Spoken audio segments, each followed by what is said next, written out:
Welcome to the Think Christian podcast. My name is Josh Larson. If it's July in America, and it is, then the flags are waving. What does that mean for the American Christian? We're going to discuss on this episode, and because there's no such thing as secular, we'll look at the musical Hamilton and the recent run of Captain America comics to help us do it.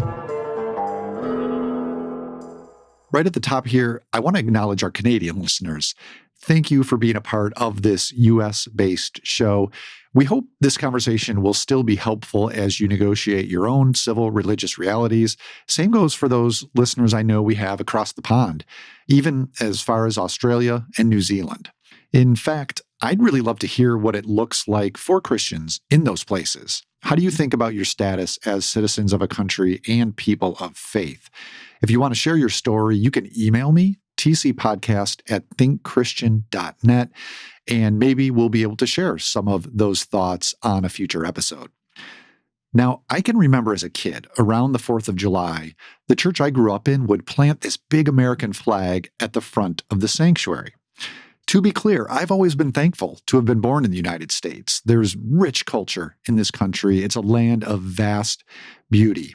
But the older I get, the more I grow in my faith, the more I learn about America's history and really the contemporary implications of that history.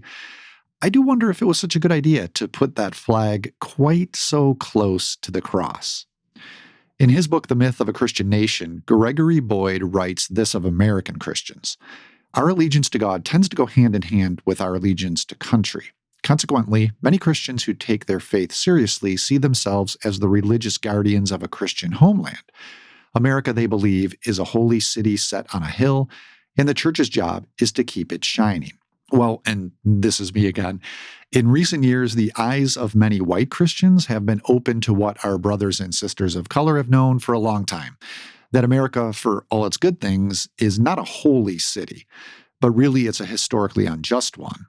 That its blessings, things like liberty, prosperity, pursuit of happiness, they've really only been afforded to a select few, and its laws are often designed to help keep it that way. For Christians, then maybe it would be more faithful to pursue what Boyd describes in his book as a vision of the kingdom of God. This isn't a nation state, but he writes, a way of living in the manner of Jesus, who didn't rule as Caesar ruled, but died on a cross. So all of this has been floating through my head as I watched the filmed performance of Hamilton on Disney Plus over the 4th of July, and as I've been reading the latest Captain America comics. Those are written by Ta-Nehisi Coates. How might both help us think about the land of the free and the home of the brave, and what it means to live as a Christian within it? Abby Olcese and J.R. Foresteros are going to help me talk it out. Abby Olcese is here with us. A belated happy 4th of July to you, Abby. Did you spend it, like a lot of people, watching the filmed version of Broadway's Hamilton? It did debut that weekend on Disney Plus. Yes, I actually watched it a little bit earlier because I was watching it for a review for a different website. But yes, that did help my 4th of July weekend get kicked off well. I know my parents were watching it that weekend too. Nice. Where else did you write about it? I haven't seen that. I'll have to check it out. Yeah, I wrote a review of it for Crooked Marquee. I have a regular column over there on new streaming releases. Very nice. So give us a tease of that. What did you think of Hamilton via Disney Plus? I really liked it. I think I'm not alone in this. I, like a lot of people, had listened to the cast recording numerous times. I had it pretty much committed to memory, but I hadn't actually seen the musical itself, A, because it was not in the town where I lived, and also because it was prohibitively expensive to do so. So seeing it performed on stage, I think, added a whole lot of nuance and context to the different characters and songs that I hadn't been able to experience quite on the same level just by listening to it. Yeah, it is the nuance that, as you might expect, the camera can pick up, right? So even if you did see it live, depending on where your seats were, of course, here was a chance when we did move in closer and actually get onto the stage next to the performers. You can see the sort of things that they're doing with their not only facial expressions, but really the gestures that is part of, there's the choreography in a musical like this, right? The cast choreography, the ensemble choreography that you can see from a distance and appreciate. But then within that, each performer has an opportunity, a freedom to do their own little touches. And someone like Daveed Diggs, who just really took advantage of that as Jefferson, you could see adding a little flourish to every movement he had on stage, was such a thrill. And you know what I like too? Is that because this was just a filmed version of a live performance, we got to hear the audience. And that was just a nice way to feel more like you were in that room and getting the cues of response from them for things that were happening live.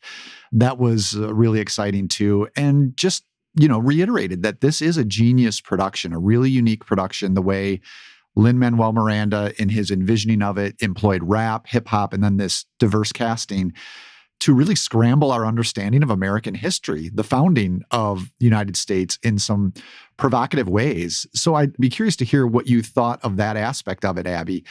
How Hamilton relates as a work of art to the nation it's portraying. Is it something you find inspiring? Is it something you find critical? Would you call it patriotic? Would you call it treacherous? I think the musical's been called all of those things at one point or another. For sure. The reactions to it have been varied from a lot of different corners. And I feel like a lot of the praise for it is warranted, as well as some of the criticisms for it. And I think that also very much reflects very specific points of view that you have about America, Sure. About the way that it is.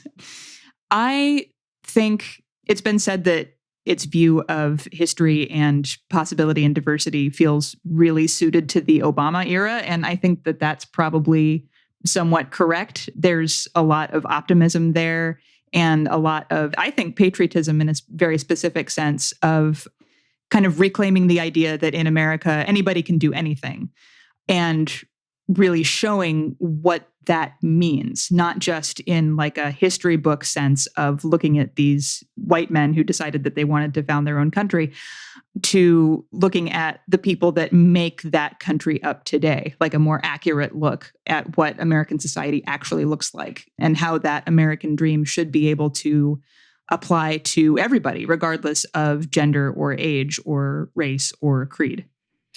Yeah, it's funny. You talk about the criticisms that have come from multiple directions. And I'm thinking back to 2015 when Hamilton debuted, some people were put off that this was a cast of non-white performers representing historically white figures. And people were unsettled by that, not as if it's the first time that's ever happened in theater, but. And then you look at now, 5 years later, in the last week or so, there have been criticisms by others for painting those figures too nicely. And I think in particular, people have pointed to the inflating of some of these founding fathers' abolitionist sympathies when many of them were slave owners, when they were owners of enslaved people themselves. So in some ways, the musical can't win. But I think if you take a step back from it, the debate, all of these debates kind of speak to Hamilton's value as a work of art that is challenging us to redream the American dream and really to ask what founding American values we truly value. And then again, ask how we're currently living. Does that reflect these values? The way the country is being run right now, does it reflect these values? And I see a clear religious corollary here, one that actually comes out of the Reformed tradition, of which Think Christian is a part. There's this phrase that some people will probably be familiar with, reformed and always reforming. So it comes from the Latin semper reformanda, which does mean always reforming. And the idea here, at least theologically, is not that we're continually reinventing the wheel, right? Reinventing the theology, but that we're constantly returning to our orthodox beliefs as found in the Bible and then asking ourselves if where we're at now, is it aligned with those biblical principles? And so I think that is what Hamilton, in its disruptive way, is asking Americans to do. Revisit these values that the nation's built upon. So things, of all people being created equal, these unalienable rights that have been promised, and then asking if we're upholding them in both our personal and political lives. So for me, the two come together. Hamilton as a public project in a way, and also this idea of reformed and always reforming, so that when we see something adrift from the way we're called to live as Christians, that could be in ourselves, it could be in our church, it could be in our nation, then we have to reform things. Does that sound reasonable, or does that sound too revolutionary, Abby? No, I think that sounds very reasonable. And I think that also speaks to the way that the musical was viewed when it first premiered. and the way that its messages have become even more applicable since it premiered. So at the time, like I said before, there was a certain amount of optimism in the air and a certain amount of excitement around diversity and the expanding of diverse voices in mainstream spaces, especially that this brought about with all of the great performers of color that it kind of brought to prominence, Lin-Manuel Miranda among them. And since then, I think watching it, especially in the last week or so, I saw a lot of what you were talking about addressing the importance of the contributions of immigrants and of people of color to the building of the country from the very beginning and the way that it is right now, currently, and kind of realigning ourselves with that, like saying, this is what it could be if we are at our best. Where are we right now? Mm-hmm. And kind of refocusing the lens on what we could be doing differently, how we could try to live into those ideals, and what's possible when we do. Yeah, yeah. So that's all kind of theoretical stuff. Let's get back to the practical. Did you have a favorite moment while watching Hamilton? Maybe one that either amplified one of your favorite moments from listening to the soundtrack ahead of time, or maybe something that surprised you as just the visual element that you were getting to enjoy? Something that kind of surprised me, and I imagine that this would probably be present for me upon listening to the soundtrack again, but something that surprised me upon watching it was the character of Aaron Burr and his relationship to Hamilton. I'm a big fan of the film Amadeus, and I saw some really strong parallels there. Yes. Where you see Burr as kind of the frustrated Salieri who is skilled, but maybe not quite as skilled as Hamilton, who, like Mozart, is just like, it's effortless for him. It's just nothing but success from the word go, right, and nothing but ambition from the word go. And Burr has that ambition, but then there's that song Wait For It, where you get his entire ethos. And I think Leslie Odom Jr.'s performance really comes through in the visual aspect, where you get sort of what his frustration is there and why he's so frustrated with Hamilton and why they're such fundamentally different people. Yeah, I think you're right. It is there in the song, but something about seeing Leslie Odom Jr. on screen as well, and just the cinematic elements that the filming brings to it. I thought of Amadeus this time as well, and it didn't occur to me so much when I was listening to the soundtrack prior to this. So I think that's there. For me, I think one of the highlights is the wedding sequence, where there are some cinematic tricks being pulled here too. There's a flashback involved. It involves both Satisfied and then brings us back to a previous song, Helpless. And we kind of move about in time and space the way a movie would, but you can see how there's this circular part of the stage, this rotating part of the stage that moves back and forth as well. That is a production design element that they're employing to move us. And that was just really kind of magical to see that all come together, in addition to, the great performances, the great singing that you're getting from the cast as well. So yeah, it was a thrill to get to experience Hamilton for me as well over 4th of July. Is there anything else you wanted to touch on about it, Abby, before we go? My favorite parts of the soundtrack have always been the King George bits, because I liked the song quite a bit. Yeah. Seeing Jonathan Groff's performance was both fun and surprising. There was a lot of moisture in that performance that I wasn't expecting. Yeah, I think that, especially when we're all kind of trying to be careful of, keeping our distance and keeping such things to ourselves, it was maybe a little more jarring than usual. But I do think it also speaks to, like, not only the commitment he brings to that role as the king, but the fun he is having with that part, and kind of letting the audience in on the fun too. He's giving little winks to the crowd, and hearing the crowd respond again kind of amplifies that. So yeah, that was a highlight to Groff's couple of scenes.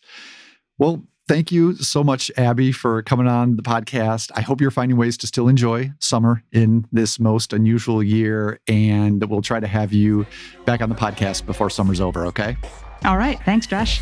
Number one, the challenge, demand satisfaction. If they apologize, no need for further action. Number two, if they don't, grab a friend, that's your second. Your lieutenant, when there's reckoning to be reckoned. Number three, have your seconds meet face to face. Negotiate or negotiate a time and place. This is commonplace, especially between recruits. Most disputes die and no one shoots. Number four, if they don't reach a peace, that's alright. Time to get some pistols and That was the original cast of the smash hit Broadway musical Hamilton with 10 dual commandments. And if you happen to live in my neighborhood in East Nashville, you would have heard that song blasting out of our backyard on the 4th of July this year. We set up a big screen and a projector in our backyard and used my daughter's Disney Plus subscription to watch this once completely inaccessible musical drive-in movie style. As hundreds of fireworks were set off all around our house, the sound of explosions going off in all directions and the smell of black powder drifting through the air, and Lin-Manuel Miranda and company delivering their explosive story of the American Revolution and how it played out for a particular cast of characters, it was quite an experience. Hello, I'm John J. Thompson, and you can hear that whole song, along with more than 25 others, on a special playlist I have curated for this episode of the Think Christian podcast. Rock, folk, gospel, soul, country, alternative, and punk artists have been wrestling for many years with the complicated relationship many of us have with our nation. Where's the line between patriotism and idolatry, for instance? When does love of country become nationalism? Is it possible, even desirable, for us to respect our leaders while we critique them? Can we pray for our country and demand better of it at the same time? Songwriters have been grappling with these questions for a long time, and this playlist is just the tip of the socio-theological musical iceberg. You'll find songs by Blood, Sweat, and Tears, Underworld, The Offspring, Propaganda, and a brand new track from Old Crow Medicine Show, a classic from Simon and Garfunkel, and a brand new 12.5-minute song from Sufjan Stevens that you will hear a little bit later in the show. To listen along, just search for the Think Christian profile on Spotify and click follow. This episode's playlist will be listed as the latest episode for a while, and then listed as its own mix separately forevermore. And you can hear all of the mixes I've curated for the podcast there, either individually or you can hear them gathered together in the archive list as well. You can also find links in the emails you get from us or at thinkchristian.net. And if there are any songs that have helped you think through the issues of praying for America, tweet at me at John J. Thompson, and I might add them to the mix as well. That's it for now. Until next time, this is John J. Thompson, hoping your summer is full of love and grace and that all of your fingers are still attached to your hands. Time to talk comic books, which means it's time to talk to J.R. Forasteros. J.R., we've previously discussed X-Men comics on the show, as well as Aquaman. This time, it's Captain America's turn. Tell me about this latest run of the iconic character, and maybe tell me a little bit about the creative voices that are behind it. Yeah, so this newest run, which is at time of recording 20 issues in, is from Ta-Nehisi Coates, who is sort of rose to prominence at The Atlantic as a voice talking a lot about race. I know the first time I was exposed to him was his brilliant article called The Case for Reparations. Until he left, I think a couple of years ago now, he was consistently writing on race. Now he has a novel out called The Water Dancer, which is about Black people during the antebellum time working to liberate other Black people from slavery. He's really prolific, really thoughtful about race. So when it was announced that this guy was going to write Captain America, right? Like it was amazing. I mean, he had previously made waves because his first stab at writing comics was Black Panther. Right. But then, for a lot of pretty obvious reasons, when it was announced that he was going to not only continue Black Panther, but then take on Captain America himself, it made a lot of headlines. Sure. And people were really curious to see what it was going to be like for this person who was in many ways leading the national conversation on dealing with the continuing legacy of slavery to write literally the embodiment of the American flag, right, as a comic book character. Yeah. And, Coates has long loved comics. He's a Marvel nerd. So it's not like these were new characters or anything to him. But yeah, I don't know that anyone knew exactly what to expect from his take on Steve Rogers. Yeah. Now, I'm assuming, Jerry, you've read other runs of the Captain America comic. Is that safe to say? Yeah, I mean, I think probably before this run, the most famous run in recent memory was Ed Brubaker's run, where he created the character Winter Soldier, which was bringing Steve Rogers' old sidekick Bucky back, which, of course, now anyone who's seen the Marvel movies knows that whole major character arc. there. Yeah. That was all brand new. Steve Rogers throughout the comics is giving up the shield, or he's losing the mantle of Captain America, or he's passing it on to someone else and reclaiming it. So a lot of the things that we see in Coates' run aren't necessarily brand new ideas for anyone who's read the comics for a long time.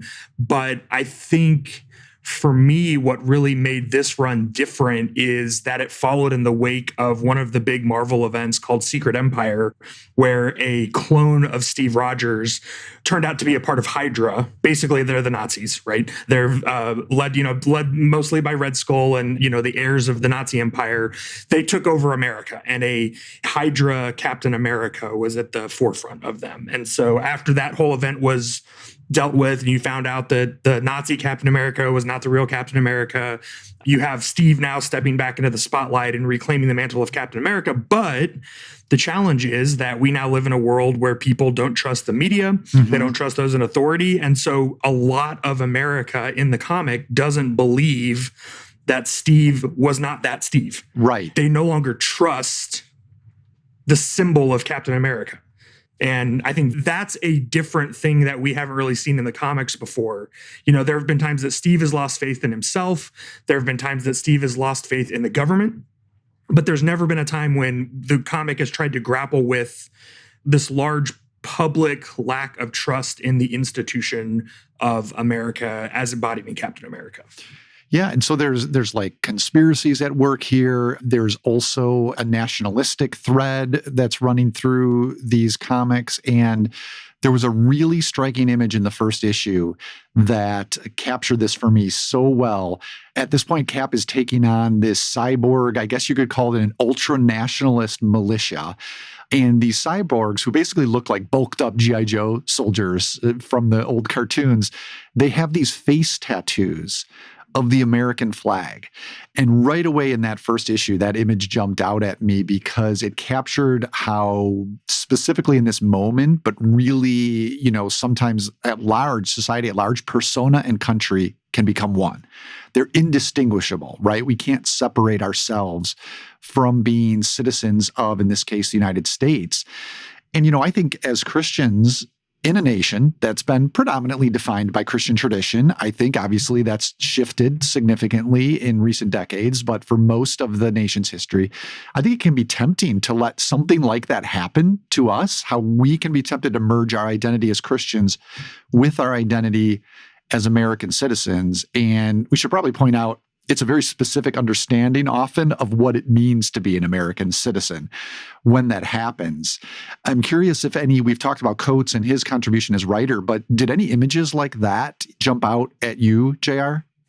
Again, I think the images that, Joe references this in his article, but from that 13th issue where Cap is down at the border and you see all of those images of, people that are technically considered illegals. And then when you see Cap in this sort of moral quandary of, do I defend these people who are breaking the law or not or whatever? And then when he actually gets rebuked by a Latina superhero and then stands for these people that, again, are technically considered illegal, I think that image was really, really powerful for me. Because, again, I think what that got at for me was what's always been at the heart of Steve Rogers, which is that the country that he embodies is never perfect. And so what he's dedicating himself to is never the reality on the ground, but the ideal that lives in, hearts and minds. Yeah. And I think for me, that was a very patriotic moment, where he takes this stand for people that aren't considered citizens, right? And that he's literally like quoting the Statue of Liberty, like as he's, the poem on the Statue of Liberty. So I thought those images were powerful for me because they said so much about who he is and how he understands himself to be Captain America by showing visually, like literally what side he's choosing to stand on and who he's choosing to stand with, And as we're mentioning some of the imagery at work here, probably worth noting that the comic book artist who had a lot to do with this is Lanil Yu. So not exactly sure if he was responsible for those face tattoos, which were so striking to me, but yeah, definitely had a hand in some of the work here. And you also mentioned Joe's article. That's Joe George, who is writing about this run of Captain America for Think Christian. That'll be live on the site by the time that this episode airs. There was another key moment for me, JR, that I wanted to bring up, and this came in issue number 7, and this is where it's speaking to some of this conflict that Rogers is feeling within himself you're talking about and who he's going to represent and how, what ideas he's going to represent. he's been struggling with that throughout this series, throughout this run. And Sharon Carter here is talking to him really about the forces at work within the government that are speaking to an American ideal or to the ideals, but then betraying them in practice. And he's trying to wrap his head around that. And what she tells him is, you don't serve a government, you serve a country. And I think that distinction is maybe helpful when we think about drawing that line between our faith and our citizenship too. I'm sure you've heard, JR, sometimes Christians who are, touting blind allegiance to the government will quote Jesus' comment about rendering unto Caesar what is Caesar's, or Paul's admonition in Romans to be subject to the governing authorities. But really, I don't know that either of those are meant to come at the expense of our faith, to take precedence over our faith. And so as Christians, we can be law-abiding citizens of a country, but we don't have to be mindless followers of a government. And maybe especially if that government is inflicting injustice or inflicting oppression, that goes against our greater status as members of the kingdom of God. So I don't know if you think that's a fair equation to make, JR, between Cap's situation and ours as American Christians.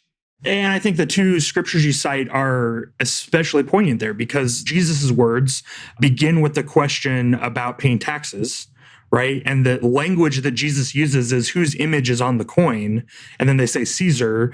And so he says, well, you give to Caesar what belongs to Caesar. The implication then is that, if it has Caesar's image, you give it to Caesar. Well, the unspoken parallel is, well, you give to God what has God's image on it. And of course, we know from Genesis 1 that humanity is the bearer of God's image. And so if we see our Caesars denying God's image in other people, we have an obligation to name that as evil and to work against it. I think with Paul in Romans 13, it always makes me giggle when people quote that, because I say, that Paul's talking about the government that killed the guy that he calls his Lord, right? Paul knows that Jesus was killed by Rome. And so all of what he's saying is bracketed by what he says just before that, where he says, don't be overcome by evil, but overcome evil with good. Then he goes right into talking about submitting to the governing authorities, which again, we understand is that's what Jesus did, right? By giving himself over to Rome, he overcame the evil of Rome with his good self-sacrifice. So I think it's problematic when we give, as you said, blind allegiance to a particular incarnation of a government, because everyone's now seen Hamilton a few hundred times, right? And so we can look at that and recognize that the thing that is the most familiar to us in that is the stuff that's the most anachronistic, which is the raps, right? The way they govern looks nothing like the way we govern today, because our government has changed so much over the last 200 years. Our government is always a particular incarnation of an idea. Because of that, it's flawed, it's fallible, often sinful to different degrees. And so the idea that those of us who follow Jesus and claim him as our Lord would give blind allegiance to any human institution should be troubling, And I do think that the way we see Steve Rogers grappling with what it means to be Captain America in this run of comics, and even the fact that he doesn't himself feel worthy of his shield, is really, really important, Yep. The use of the shield is interesting throughout this run so far, is when he has it, when he holds it, how he wields it. That's kind of a recurring motif as well. Is there anything else within the run that stood out to you that you wanted to be sure to touch on or talk about? I just want to echo what Joe said in his article, which everyone should definitely go read if you haven't yet. I love the idea that what Steve is dedicated to is the dream, and in many ways, his whole life since World War II has been about fighting to make that dream a reality. And I think that is a way for all of us who want to love our countries and also be honest about the failings and the sins of our country, to balance those two things, to say that what I love is the dream. And because I love the dream and because I believe in the dream, I will be the loudest spokesperson calling out where I don't measure up or where we don't measure up. It's not out of a spirit of condemnation or criticism. It's out of a spirit of love. And honestly, I think as Christians called to speak truth to power, that's what speaking truth to power looks like. We don't do it to condemn. We don't do it to hate. We do it because we love and we believe in what could be. So remind me, JR, you mentioned there's about 20 issues that are available now. This run it's on a little bit of a pause, but picks up again in August. Is that right? Yeah, and I think actually Coates is, I believe, if I remember correctly, he's rotating off after issue 25. Okay. So it's going to be a pretty solid ending to the story that he's telling. Yeah, I look forward especially to those last couple of issues that come from him. And as we've mentioned a couple times, Joe George's article on this Captain America run is at thinkchristian.net. You can also find on the TC website another piece written by Vincent Baycoat on Coates' Black Panther, which that run was around 2016. So we did write about it then. Vincent Baycoat has some thoughts. So check those articles out for more comic book talk at thinkchristian.net. Thanks, JR, for sharing your thoughts on Captain America. Take care, okay? Josh, always a pleasure. I have worshipped, I have cried, I have put my hands in the wounds on your side, I have tasted of your blood, I have choked on the waters, I am made in the flood, I am broken, I am beat, but I will find my way like a Judas in heat, I am fortunate, I am free, I'm like a thief. Sufjan Stevens wrestling with his own tortured relationship with his country there in the appropriately titled America. That's the first single from his forthcoming album, The Ascension. Like that album's title indicates, the song's rife with Christian allusions and spiritual longing. That's something you'll find in so much of Sufjan Stevens' work. Now, if he sounds like he's given up on the American experiment, should we? How can we be both citizens of a nation and members of God's kingdom? That's a kingdom modeled on Jesus that is one of justice and mercy, peace and forgiveness, made available to all people. Even though the Declaration of Independence values similar things, it speaks of humankind being created equal, inalienable rights, has a sense of basic dignity, we still have a hard time reconciling faith and country. I'm grateful for works like Hamilton and Ta-Nehisi Coates' Captain America for helping us think about how we might start doing that. I'm also thankful to Abby Olchesi and JR Forasteros for coming on the podcast to do the same thing. Find them on Twitter. Abby is at Abby Olchesi, ABBYOLCESE, and JR is at JR Forasteros. Now, John J. Thompson, of course, has curated yet another robust Spotify playlist for this episode. You'll get some Hamilton there, some Sufjan, and a bunch more. You can search for the Think Christian playlist on Spotify to find that. Thank you to those of you who have found us on YouTube, where we're now posting video versions of the podcast. Check that out if you haven't already. And really, no matter how you're listening, we do appreciate your support. If you Apple Podcasts listeners want to leave a review of the show, that would be great. I've already mentioned a couple of TC articles related to this episode you might want to check out. I should add Ryan Guerra's new piece, Hamilton's Challenge for Christians in 2020. Make sure you don't miss out on any of our articles by subscribing for our emails at thinkchristian.net/subscribe. The Think Christian podcast is a production of Reframe Media, a family of programs designed to help you see your whole life reframed by God's gospel story. Visit reframemedia.com for more info.